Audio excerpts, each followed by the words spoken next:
Thank you, Inez. I'm going to try and match Inez's energy right now, which is going to be very difficult for a British person to do, but I'm going to try my best.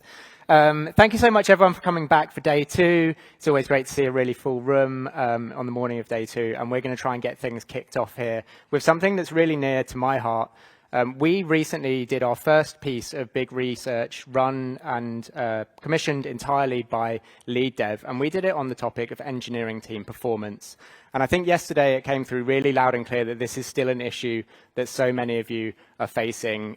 The idea of metrics, picking the right metrics, overcoming these challenges came through in the talks yesterday. So we're going to dig in a little bit into what we found from 600 plus engineering managers when we did this piece of research.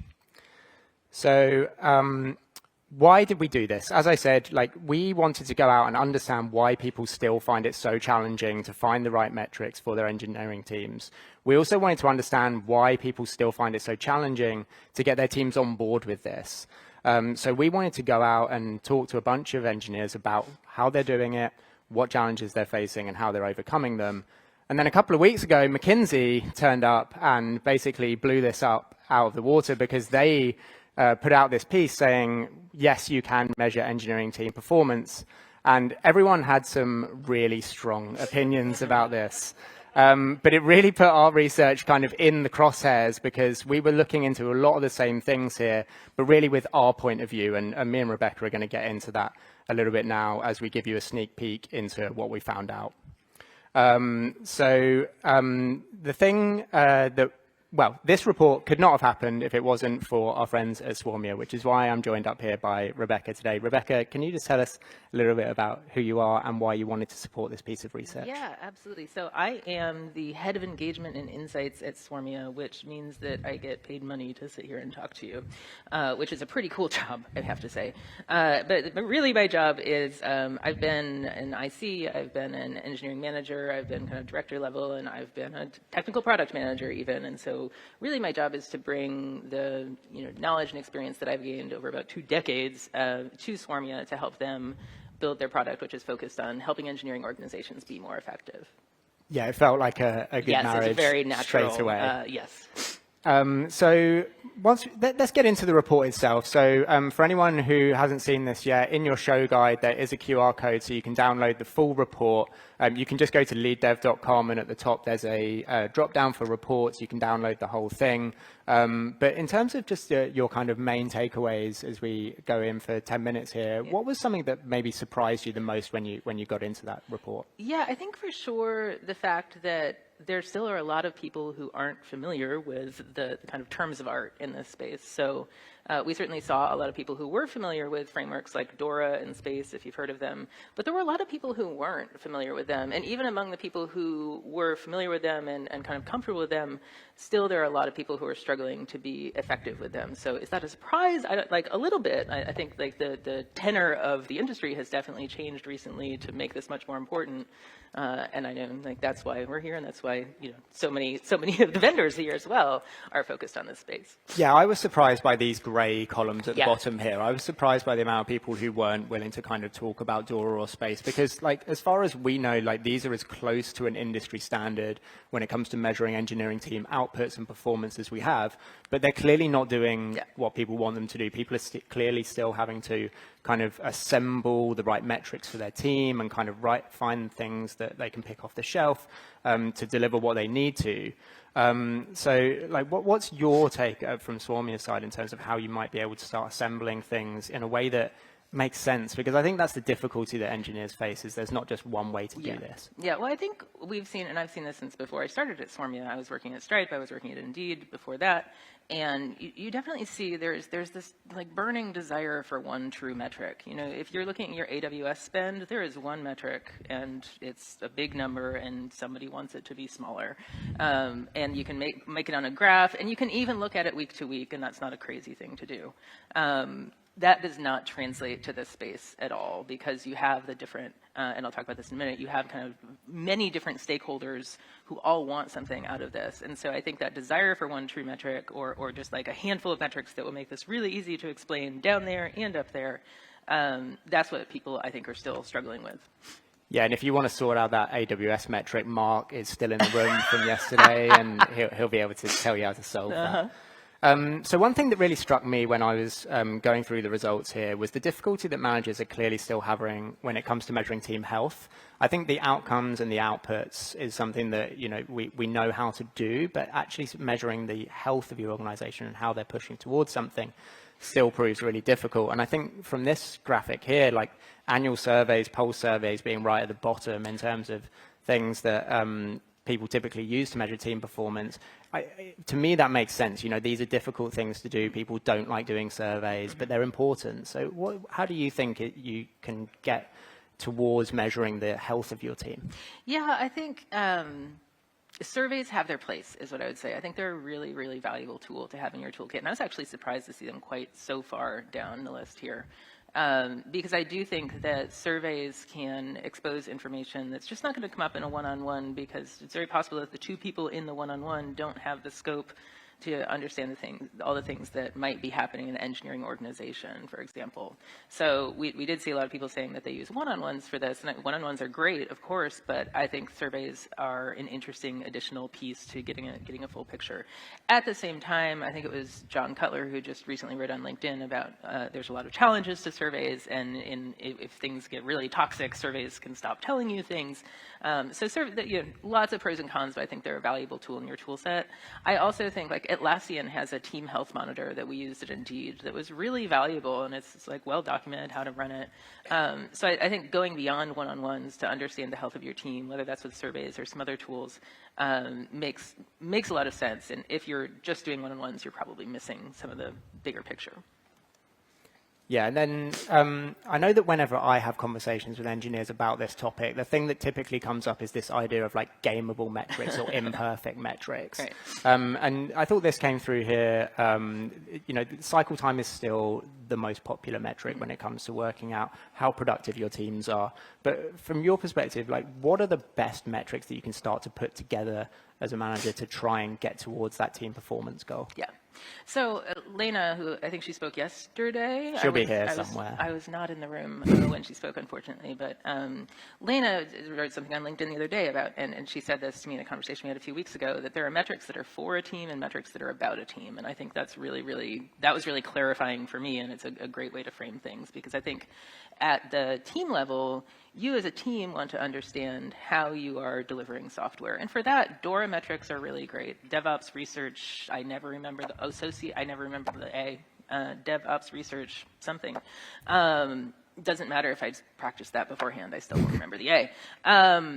So DORA is great for that. So that looks at things like cycle time, frequency of deploys, frequency of issues, and time to resolve issues. So those metrics, I think, are a great starting point for a team to just understand how is work moving through our team.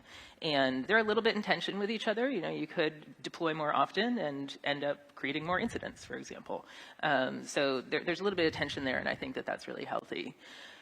The problem arises when the VP of engineering decides that they're going to stack rank teams by their DORA metrics and start to, scold them about their DORA metrics. So I think that at the team level, DORA is great, but when you're trying to look at things that are about the team, DORA metrics are just the beginning of a conversation. They are really, in fact, I would be very hesitant to impose any sort of goal upon a team. I might encourage a team to set a goal, but I'd be very hesitant to impose a specific goal on a team without understanding what the nuance of that team's work is, and the context that they're operating in. But I do, I love to look at percentiles for this stuff. So look at what's the mean, what's the P80, and anyone who's maybe in the highest, in the 60th percentile and above in a bad way, maybe should work on bringing their metrics down. But that needs to be something that is really decided by the team with the support of the business, not necessarily the demand of the business.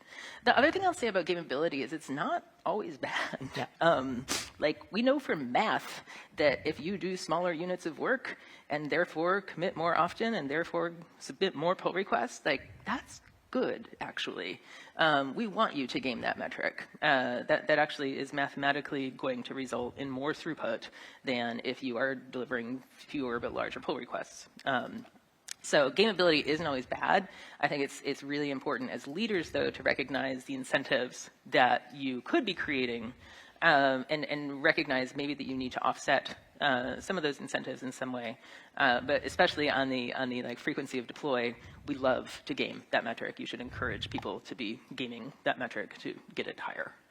Yeah, I think as long as you're being transparent about the metric that you're kind of making gameable and the reasons that you're doing that, then it's fine, right? Yeah. You know, it's a goal that someone can kind of shoot towards. And Yeah. then I really like this idea that came through of smart engineering managers having counterbalances to those metrics. So yes, okay, something like a raw output metric might be quite gameable. So then what's the team health counterbalance that you can put in place to kind of get that balance between the two?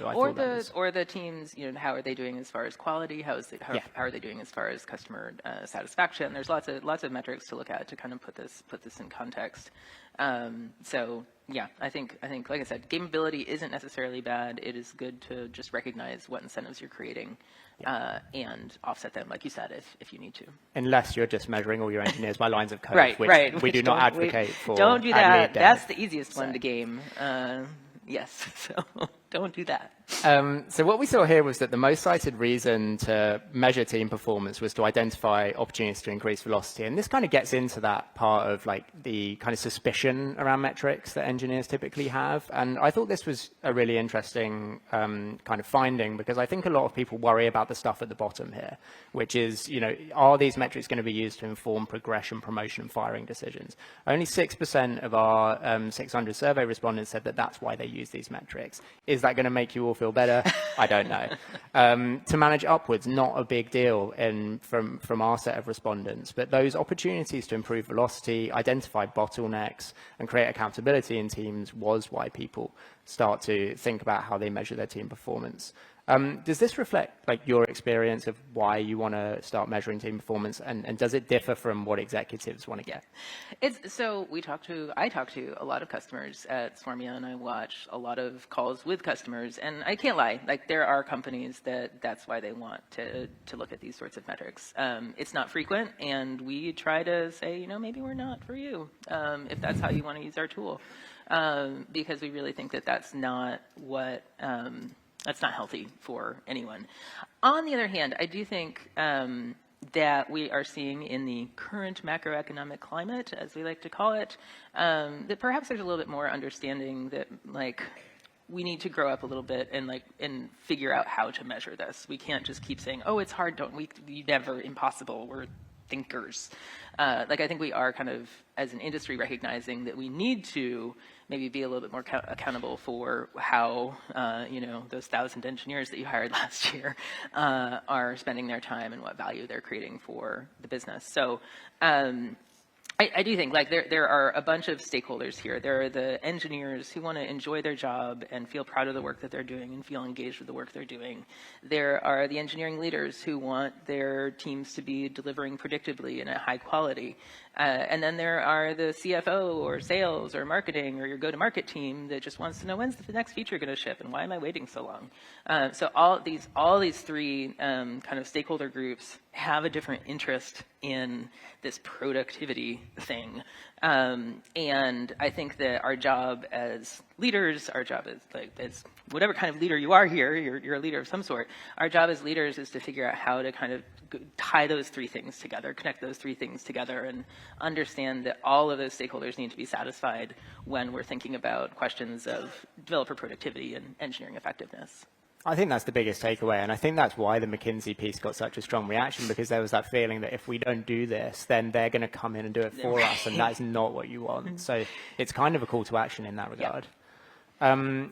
Well, Rebecca, thank you so much for supporting this report. Thank you so much for digging in with me. How can people find out a little bit more about what you do? Yeah, so we're at swarmia.com. It's like a swarm of people, not bees or wasps. It's people swarming around things. I swear. So swarmia.com, you can sign up for a demo or sign up for a trial or just, you know, figure out how to get in touch with us. Also, we've got a booth out there. If you haven't picked up one of these, and I know that not everyone has them because we have 300 of them and they're not all gone. If you haven't picked one up at our booth, please do. You can talk to us or not. You can just pull it off the back of the bookshelf. I found there's some people who are doing that. And if you got a backwards book yesterday, Did they win a prize? You do win a prize. I don't know what the prize is. We can discuss it when you bring it back to our booth.